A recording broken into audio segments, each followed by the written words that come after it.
ናይ ፍቅሪ ጥዑም ዘረባ ክበርክት ተልክዶ ባባ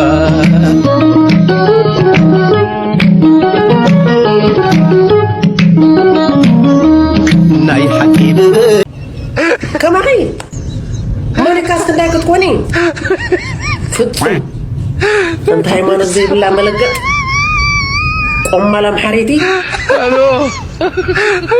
هو هقدفنا من جو هزواويان حرنا التجراين عايز بهال حزب هزواويان عداك تراخيو أو زلمة بس تراخيو بقى ما تراخيو بل هقدف نهيد زف كادرات صينا ما هنقرأك نهي صنحني وي ناوي نهي هقدف كادراتن نهي هو حد كادراتن علي بزي تغطات على الفيديو تي نزمنات بهيوتنا بزوح زفتنا الناس نبره بفلاي أدلنا زبلاشو هيوت زتف كم منافس تخلهم كفوز هنا عين سبينها كنري كم تيامت وزبلنا بلندو بليوم هلبل تكاكين يريه ولا بل بلندو بليوم هلبل نكبدي يريه ولا بل سلام كم يكنيهم كبراتنا إير ميديا بيتسب لومون كم تلومون بحدث زيناتاتنا باهم قريبنا نينا أمو نزي channel زي سبسكرايب غيركم دو اندحر تزيجيركم كتقبرو لايك شير سبسكرايب ون بمقبار كتحقزونا كتبرتعطعونا دما بفقرنا حتت صمدو يلن صمدو بزعبا حزب مبر بزعبا بوليتيكانياتا تايكونن مو حج دما زخون زلو زون بوليتيكانياتا طراحيوم صمدو غيروم نيو مبر حزبي كم حزبي صمدو عيقبرن يبلن اللو حدا بوليتيكانيا سمعنا يون مدس السوقم كتعاملوا له ديهم اندحر تعاملوا له توينكم اب كومنت برونا يخو هقدف يو لك ما امص مرداتا حزب ما امص امونغو هقدفنا امونغو هزواويان حرنا التجراين عايز بهال حزب هزواويان عداك تراخيو او زلمة بس تراخيو بقى ما تراخيو بل هقدف نهيد زف كادرات صينا ما هنقرأك نهي صنحني وي ناوي نهي هقدف كادراتن نهي هو حد كادراتن عليلهم بانديرات خدينهم اتاقعهم قويلهم كايدهم اوريدي اوقع بدحريو تحاوشو صنحني بدحريو لك الله حزبي متحواس بهالما انا كم دليتي كيده اب صنعفه زلو سب كليكا من كليكا اخازي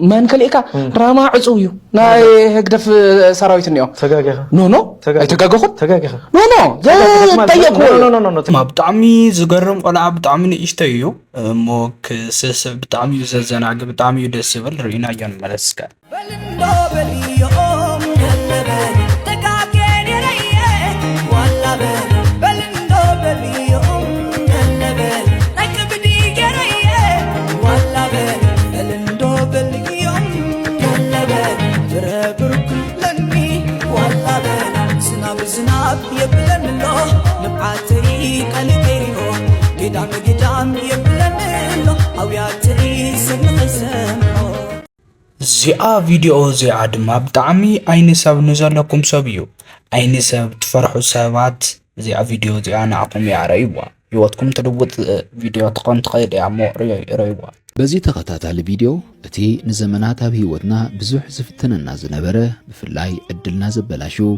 هيوت زطف كم منافس تخلهم كفوز هنا عين سبينها كنري كمتي امتو زبلنايو بتلمدو عين سب سلازبال مبر አጋንንቲ ዝሰርሕዎ ስራሕ ምዃኑ ክንፈልጥ ይግባና እዞም አጋንንቲ አፍልጠትና ምስተውዓልና ኣብ ናይ ህይወት መንገዲ እንቅፋት ስለዝኾኑ ዓይን ሰብ ዝብል ሽም ክረኽቡ ክኢሎም ኣለዉ እዚ መንፈስ ኣብ ውሽጥና ተሓቢኡ ምስ ናይ ተፈጥሮ ባህሪና ተመሳሲሉ ስለዝነብር ከዓ ሓደገኛ ይገብሮ ዓይን ሰብ ናይ ዝመንፈስ ሽም ጥራይ ዘይኮነ ተንኮሉ ክፍኣቱ ከይተረፈ ብናይ ጥንታውያን ኣቦታት ይፍለጥ እዩ ንኣብነት ኣብ ሓንቲ بحقن سرعتن التمر حجر نايت حجر مكلخال سراويت هالو ازي مكلخال سراويت ولا حدا يكون اب ناي سرح بتسيحت غني فلاليو نابنت ناي حيل عير ناي حيل بحري ناي اجار حيلي تانكتات وزته تباهيلوم يفلاليو نجرجن كلاتهم وتهدراتيوم نايت حجر مكلخال سراويت دما يبالو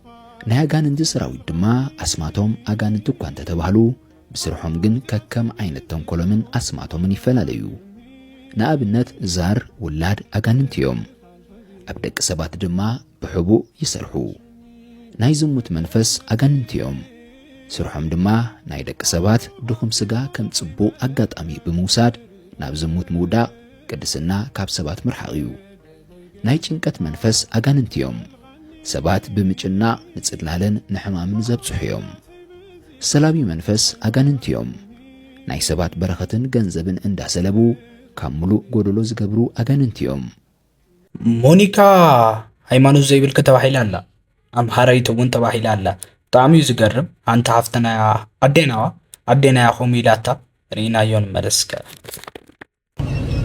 ከማኸይ ሞኒካ እስክንዳይ ክትኮኒ ፍጹም أنت هيمانوت زي بالله ملقط قم على محاريتي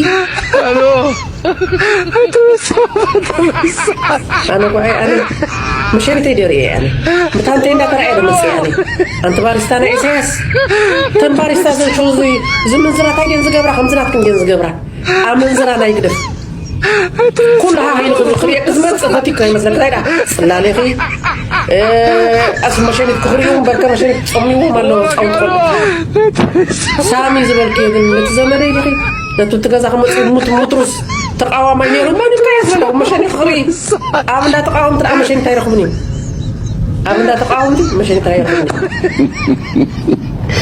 كندي زبعت كندي بريك أتوقع يا دما حباي مسديو ولا سوا ستيلا تعمي زجرم كم سبيعة تستي كم سبيعة تمثل ولا نحنا ون كاومينا تفترنا كم زبهر ناي فقري طعوم دربا كبرك تلفدو بابا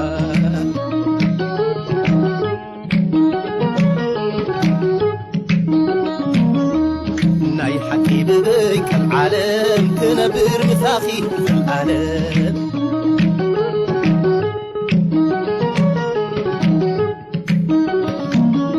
ታሪክን ለመቀየር የሚደረግ ጥረት ካለ ሁላችንም ልናወግዘው ይገባል። እኔ ህወሓት ከዚህ ነፃ ነው እያልኩ አይደለም። በተግባር ቀድሜ እኮ ይሄን የዚህ አካባቢ ህዝብ ለየት ባለ መልኩ ጥያቄ መስተናገድ አለበት የሚል እምነት ከነበራቸው ውስጥ ነኝ። ወሰነንም እናውቃለን። የዚህ አካባቢ ተወላጆች ከሽሬ ይልቅ ጎንደር ነው ቤት የሚሰሩት። ስለዚህ ቤት እንስጥ እያልኩ ጀምረን ነበር። ያው የልብስ አልሆነም፣ ብዙም አልገፋንበትም፣ አልተሳካም።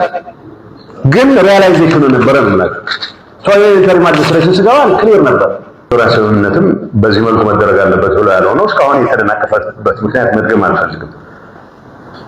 ምን የሚባል ኃይል ምን ማድረግ እንደሚፈልግ ተደጋጋሚ እያወራን እንጣው ስለሆነ ይሄ ከህዝቡ ጋር የሚያገናኝ ነገር አለው ብለን አንወሰድ። ተደራሽ ወጣ ማይካድራ ተጨፍጭፈናል የሚልም አለ። ማን የጨፈጨፈው እስኪ እና ተጠያቂውን ጠይቁ። መጠየቅ ያለበትን ጠይቅ። ሁሉ እኔ እዚህ ካለኝ ልጠይቅ። ማንም እጅ ያለው ሰው መጠየቅ አለበት። ሰዎች እርስ በርስ የሚገዳደሉበት ሁኔታ የፈጠረ መጥፎ ፖለቲካ፣ ብልሹ ፖለቲካ ለማስተካከል በሚደረግ ጥረት ሰላምን ሆስቴጅ አናድርገው ነው ያለው። ካለበት መጠየቅ ያለባቸው ሰዎች ካሉ መጠየቅ ይችላሉ። ከማንም ወገን ነው። ቢያንስ ግን የህዝብ ጠብ አይደለም ብላችሁ ሁላችሁም እየገለጻችሁ ነው። የህዝብ ጠብ አለመሆኑን ህዝቦች ተቀራርበው በሚያደርጉት ውይይት መፈታት መቻል አለበት። ከወልቃይት እና ከጸገዴ የተፈናቀለ ሌላ አካባቢ ሱዳን የሚኖር ሌላ አካባቢ የሚኖር መመለስ አለበት ነው። ይሄ ወርክስ ቦዝ ተፈናቃይ መመለስ ማለት ተፈናቃይ ወደ አገሩ ለመመለስ የሚያስችሉት ሁኔታዎች ፈጥረህ ማቋቋም መቻል ማለት ነው።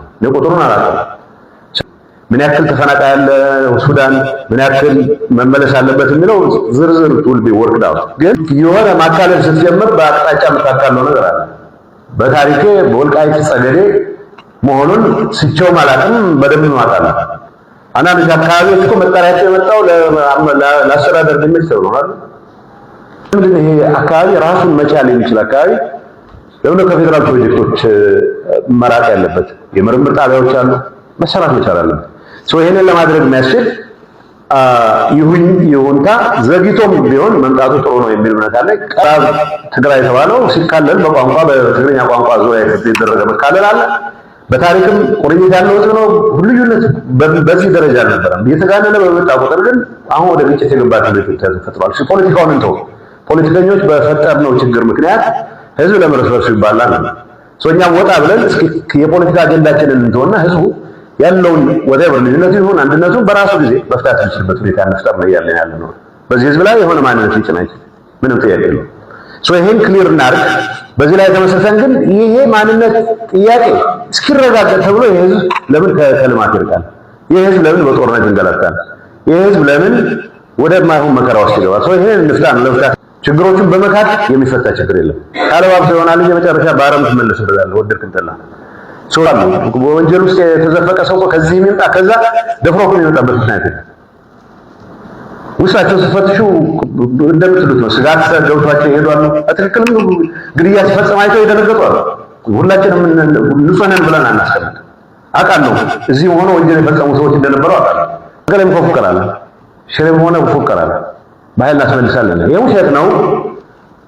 የእብደት አይኖርም ማለት አይደለም። ያ እንዳይኖር ምክንያት እናጥፋ ነው። ምክንያት አንፍጠራ። ያሸንፋሉ ወይ አያሸንፉም?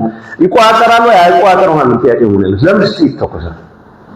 ጥይት ተተኩሶ ስላሸንፍ ነው ስለተሸነፍን አይደለም ውጤቱ መለካት ያለበት።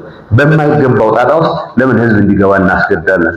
በቀላሉ በሰላም መፈታት የሚችልን ችግር በእኛ በኩል ካሁን በፊት የትግራይ ማስተዳዳሪ ሆኜ የማስበው ከደበቀ ጋር በመስራት ይህን ግጭት አስወግደን መከላከያ እናሳርፈው ብቻ አይደለም፣ ብዙ ይረፍ መከላከያም ይረፍ። እንደ አስተዳዳሪ የሚባለው በአስተዳዳሪ ይገባለው ይላል። እኔ ጠብጠቤ ምንድን ነው የትኛውን አስተዳደር ነው ይዘምተው? ሁመራ ከለቀቅ ነው 5 ዓመት ሞልቶት የነበሩ አስተዳዳሪዎች አንዳንዶቹ በፈቃደኝነት ወደ እናንተ ገብተዋል። አንዳንዱ ከሁሉ ነው ሰው አስተዳዳሪ ሰሞኑን ተመርጦ ከሆነ ሰፈር የመጣ አስተዳዳሪ ቃፍታ ምን እንደሆነ የማያውቅ ሰው አስተዳዳሪ ተመድቧል። ቃፍታ አውቃለሁ። ቃፍታ የት ነው? ጨረቃ ላይ ነው? ወለጋ ነው? በፍጹም የማያውቅ ሰው የቃፍታ ማህዳሪሃ ተዋህሊ ብደል ዝፈቅድ መስለኩም አይባይሁን አሁን አይወበለን እናንተ ማትቀበሉ ለኔ ማተር የሚያደርገው አስተዳዳሪ ይገባል ነው ሸቱ የምን አስተዳዳሪ ጸጥታ ለማስጠበቅ መተማመን ከፈጠር ጸጥታ የሚያስጠብቀው መከላከያ አይደለም። እኛ በምንሰራቸው ፖለቲከኞች በምንሰራቸው ስራዎች ወታደሩ ለምን ይሰቃያል? ኢሬ ሚዲያ